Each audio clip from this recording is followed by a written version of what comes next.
हर हर महादेव। नए जमाने की नई रफ्तार, काम हो जाना चाहे मिनटों में। नए जमाने की नई रफ्तार, काम हो जाना चाहे मिनटों में। तो आओ યુરિન પ્રેગ્નન્સી ટેસ્ટ ફક્ત મેડિકલ પ્રોફેશનના કે નર્સિસ માટે આ વસ્તુ જાણવી છે, દરેક લોકોને આ કામની છે। અને વધુ આવી બધી સારી માહિતી માટે અસ્તિત્વ નર્સિંગ ગુરુકુળ ચેનલને સબસ્ક્રાઇબ કરો અને મારી સાથે તમામ નર્સિસો અને તમામ સામાન્ય લોકોને પણ વિનંતી મારી સાથે જોડાયેલા। હવે આપણે જોઈએ યુરિન પ્રેગ્નન્સી ટેસ્ટ 1920 થી આ બધી વસ્તુની શરૂઆત થઈ હતી, પણ આપણે માતાને સ્ક્રીન મેડમને આપણે આભારી છીએ કે 1967 એટ હોમ ઘરે બેઠા યુરિન પ્રેગ્નન્સી છે કે નહીં એ જાણવા માટેની પદ્ધતિ એમણે ઇન્ટ્રોડ્યુસ કરી છે। ગ્રાફિક ડિઝાઇનર હતા અને જોવાની વસ્તુ એ છે તમામ લોકો એ જાણો કે 97 થી 99% એક્યુરસી છે, એટલે બહુ જ સારી વસ્તુ છે। પણ આની અંદર શું ધ્યાન રાખવું, ખાસ કઈ કઈ બાબતોનું ધ્યાન રાખવું એની માટે છેક અંત સુધી જોડાયેલા રહેવાની સાથે બેસ્ટ ટાઈમિંગ શું છે તો કે અનપ્રોટેક્ટેડ સેક્સ જે થયું છે એના 21 દિવસ પછી આ ટેસ્ટ કરવું। 21 દિવસ પછી અથવા તો તમારું મેન્સિસ ના આવ્યું જે આવવું જોઈએ તો એના 7 થી 10 દિવસ પછી ટેસ્ટ કરવો જોઈએ। પણ એ રીતે યાદ રાખીએ તો 21 દિવસનો ગાળો રાખવાનો અનપ્રોટેક્ટેડ સેક્સ પછી। અને જ્યારે આ ટેસ્ટ કરવાનો છે ત્યારે સવારના ઉઠી એક સાથે બહુ પાણી નહીં પીવાનું, પાણી બધું જ પછી પીવાનું। પહેલા યુરિન કલેક્ટ કરવાનું અને એ યુરિન કલેક્ટ કરીને કઈ રીતે ટેસ્ટ કરવો એની માટેની હું વસ્તુ કહું તમને। તો પહેલી તો કીટના રૂલ્સ એન્ડ રેગ્યુલેશન વાંચી લો।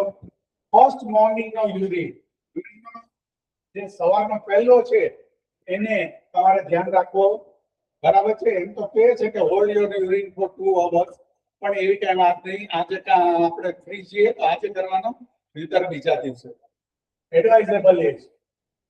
હવે જે કીટ છે એમાં 3 પદ્ધતિ છે ટેસ્ટ કરવાની। એક છે ડીપ ટેસ્ટ, એક છે ડ્રોપર ટેસ્ટ અને એક છે મિક્સ ટેસ્ટ।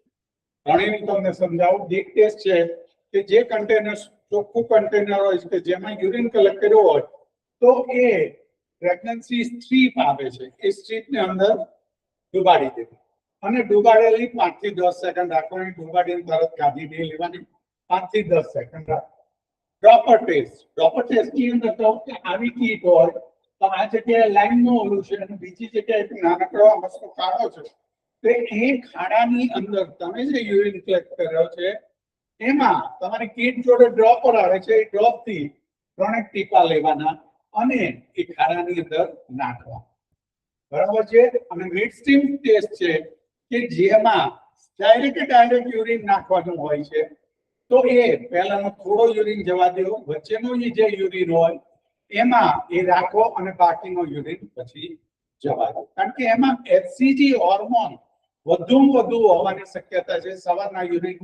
એટલા માટે આ સવારના યુરિન થી ટેસ્ટ કરવા રહે છે। તો વિશ્વસનીયતા ખૂબ જ સારી આવે। જો મેં કીધું છે ને બાજુમાં ખાડો હોય એવા ડ્રોપ નાખવાનું, ડ્રોપરથી યુરિનના 3 ડ્રોપ અને 3 મિનિટ સુધી ડ્રોપ નાખ્યા પછી 3 મિનિટ વેઇટ કરવાનું। જનરલી 3 મિનિટ હોય છે, કોઈ બી કીટ હોય તો 3 મિનિટ ડ્રોપ થી યુરિન નાખ્યા પછી જોવાનું। અને બીજી વસ્તુ કે યુરિન મૂક્યા પછી 10 મિનિટ રહીને ટેસ્ટ નથી જોવાનો, 3 મિનિટ પછી ટેસ્ટ જોવાનો છે। 10 મિનિટ થી પછીનો ટેસ્ટ એ કોઈ એની વિશ્વસનીયતા નથી। અને હવે આપણે જોઈએ, ખાસ યાદ રાખો કે ટેસ્ટ નેગેટિવ છે, પોઝિટિવ છે કે ઇનવેલિડ છે। નેગેટિવ નહીં, પોઝિટિવ નહીં, ઇનવેલિડ એટલે નહીં, આ કામ નહીં, ફરી વાર તમારે કરવાનું। તો એ વસ્તુ જોવા માટે શું કરશો, નેગેટિવ ટેસ્ટ એક જ લાઈન દેખાય, જો આ 2 લાઈન પોઝિટિવમાં દેખાય પણ અહીંયા એક લાઈન દેખાણી છે, તો એક લાઈનમાં શું છે તે જગ્યાએ તમે જોશો તો નાના અક્ષરથી અને સી ને ટી લખ્યું હશે, તો સી છે એ કંટ્રોલ લાઈન માટે છે અને ટી છે એ ટેસ્ટ રિજિયન માટે છે। આ 2 લાઈન કંટ્રોલ રિજિયન અને ટેસ્ટ રિજિયન તો કંટ્રોલ રિજિયનમાં જો એક લાઈન દેખાય અને ટેસ્ટ રિજિયનમાં નો લાઈન દેખાય, then you are not pregnant. જોયું, આમાં સી માં છે, ટી માં નથી, એટલે આ નેગેટિવ છે. ખાસ યાદ રાખજો. પછી બંને લાઈન દેખાય એટલે કે કંટ્રોલ રિજિયન ને ટેસ્ટ રિજિયન બંને, આ કંટ્રોલ રિજિયન ને ટેસ્ટ રિજિયનમાં બેમાં લાઈન છે આની, તો આ ટેસ્ટ પોઝિટિવ ગણવાનો. બરાબર છે? તો ટેસ્ટ પોઝિટિવ ગણવાનો. પણ ઇનવેલિડ ક્યારે ગણવાનો? જ્યારે ઇનવેલિડ છે ત્યાં તો એકે લાઈન નો, એકે લાઈન નો હોય તો એ ટેસ્ટ જ ઇનવેલિડ ગણવાનો. નેગેટિવમાં તો કંટ્રોલ લાઈનમાં છે, બરાબર છે, પણ એકે લાઈન નો દેખાય તો ઇનવેલિડ ગણવાનો. અને ટેસ્ટ રિજિયનમાં ઈ લખ્યું છે ને ત્યાં જો લાઈન દેખાય તો ઇનવેલિડ. સમજી ગયા? ઇનવેલિડ એકે લાઈન નો દેખાય તો, અથવા ટેસ્ટ રિજિયનમાં જો એક લાઈન દેખાય તો એ ઇનવેલિડ ટેસ્ટ છે. કંટ્રોલ રિજિયનમાં એક લાઈન દેખાય તો એ નેગેટિવ છે.